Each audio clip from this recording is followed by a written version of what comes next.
So this tutorial lecture is for educational purposes only. I'm going to discuss timeline techniques. One of the core principles of psychotherapy, and indeed any intervention to change or improve behavior, is not to view a problem as a condition. Behavior does not take place in isolation. It is essentially a reflection of the effect of all our past experiences. When behavior is problematic, unhelpful, or maladaptive, it is usually a coping strategy in response to a painful experience in the past. The conscious or subconscious memory of it causes hurt, fear, inner conflict, resentment, or a sense of failure that is painful to bear, and the person acts out instinctively to escape or avoid feeling. Although memory may be hidden or have been buried somewhere in the timeline of experiences, it can trouble and bias us for many years, even a lifetime, especially if it's not explored and understood. Strong negative emotional charges lead to negative beliefs and associations, which can then bias our choices and create emotional imbalances, unhelpful habits, and poor decisions. The timeline techniques of hypnosis allows the client to access earlier memories. The process is very focused and uses an emotional guidance system to find the memories that are relevant to the behavior that we would like to change. In this way, the client's current problem is traced all the way back to his experiential root in the past. This allows a powerful, cathartic, and healing process to engage so that the subconscious can dissolve the emotional charge attached to the memory.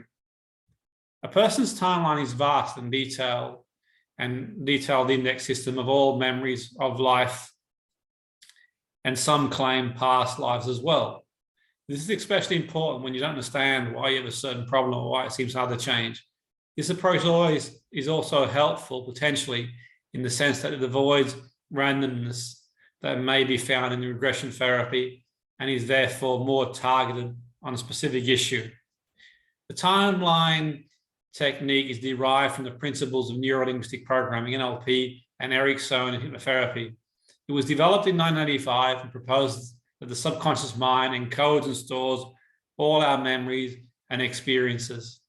This enables us to keep track of time, even though only a small proportion of this data is available to our conscious mind.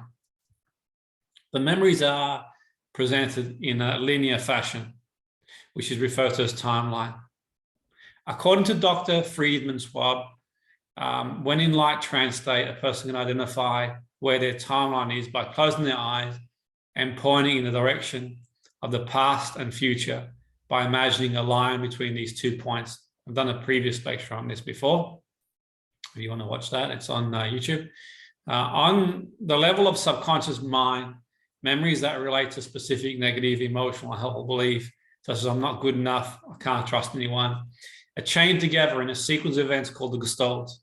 The Gestalt is a psychotherapy term that means a unified whole, which is a framework of the laws that our mind created to acquire and maintain meaningful perceptions in an apparently chaotic world.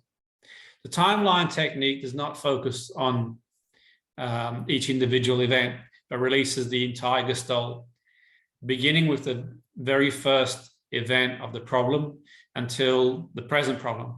It allows the client to eliminate all negative emotions and limiting beliefs that contributed to the problem from the subconscious mind. In contrast to regression, timeline does not require a client to remember or relatively potential traumatic events, which is considered safer and more moderate option by many professionals. So I've done the steps in a previous video you can watch on YouTube as well.